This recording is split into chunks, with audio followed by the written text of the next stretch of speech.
Hi everyone, I'm Sherry. This is Garden Angel Design Channel. Today I'm going to show you a few things. I'm going to show you, we're going to go over here. I'm over here by where my little pollinators are. So first they were in this calla lily, and I think they're finishing up in that one. There's still a few in this calla lily, but then over here, watch. Hello, la la la la la. Good morning. Good morning. Yeah, so they're starting in that one, and I suspect that when this one opens, those others over there, that they will also go into those ones. So I'm very happy. Usually in the morning, I come out and check on them, and I see they usually will come up out from the bottom if I start singing to them. It's pretty great. Okay. Okay, so what I did last week, I had to go to 5 different feed stores to find this organic oat straw that I like to use because it doesn't drop any seeds. It improves my soil a lot. It makes it more fluffy. And I got 2 bales, one for the front and one for back here, and I've been covering the ground, working over, going that direction. And I want to show you what I'm doing, the seed starting that I'm doing for my veggie bed and flowers that I'm starting right now, because we are having the most mild winter here in California. It's like spring. It's unbelievable. I come out every morning, the birds are all singing, and it's just great. Anyway, okay, so what I have is I'm starting seeds, and I went down to Baker Seed in Petaluma. This one, look at those nasturtiums. Are those fabulous or what? That's just, the color is spectacular. And I'm pretty much trying to increase the pollination in the garden and draw in more pollinators. So anyway, so this is some of what I'm doing. So this giant deep red zinnia too is just going to be like a headlight out there because it's so big and it's such a bright color.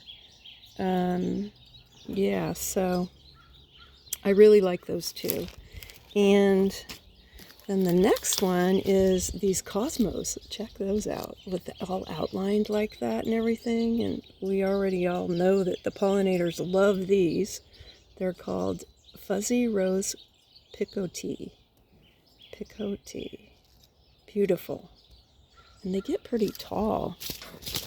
Let me see. 3 to 5 feet tall. Yeah.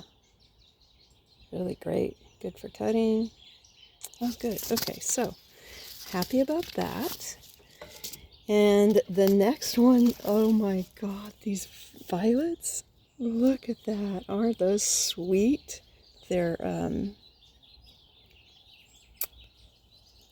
yeah, they're just dainty, sweet, beautiful colors.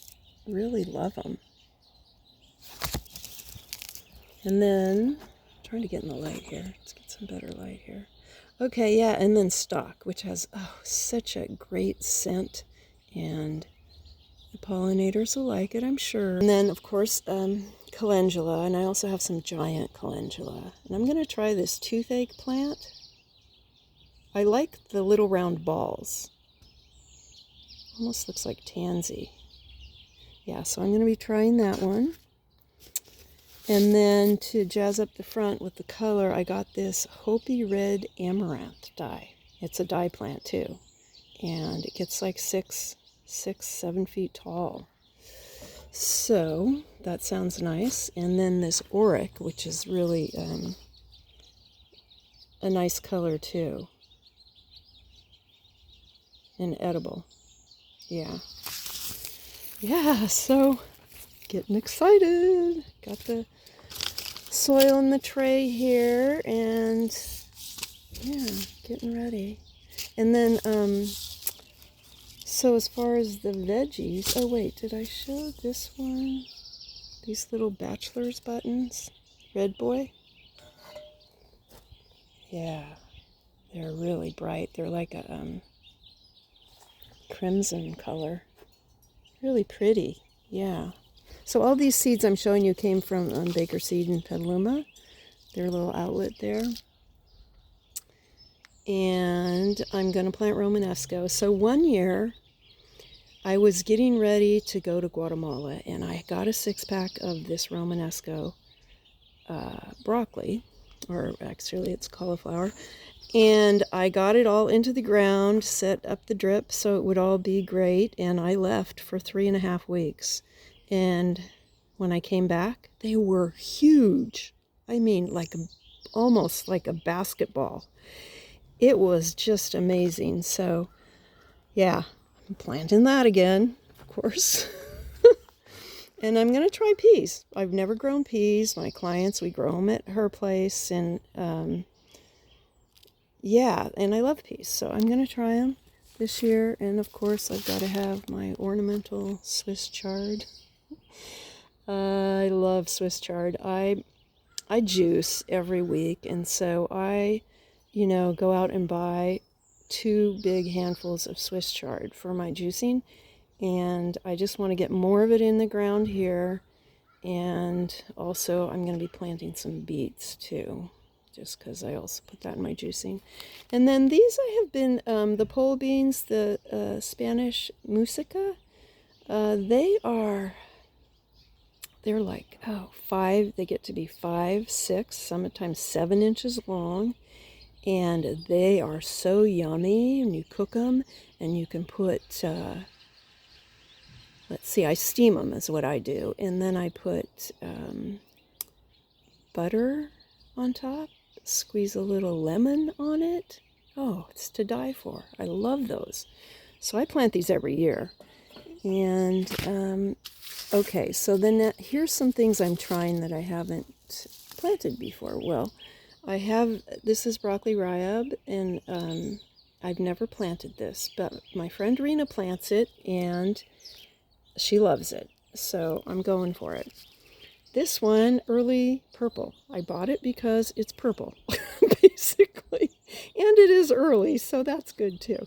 So that's going in the veggie garden, and then for lettuce, I'm going with the Little Gem. It's so easy, and these radishes, apparently within 18 days they're rooted already. So I like radishes.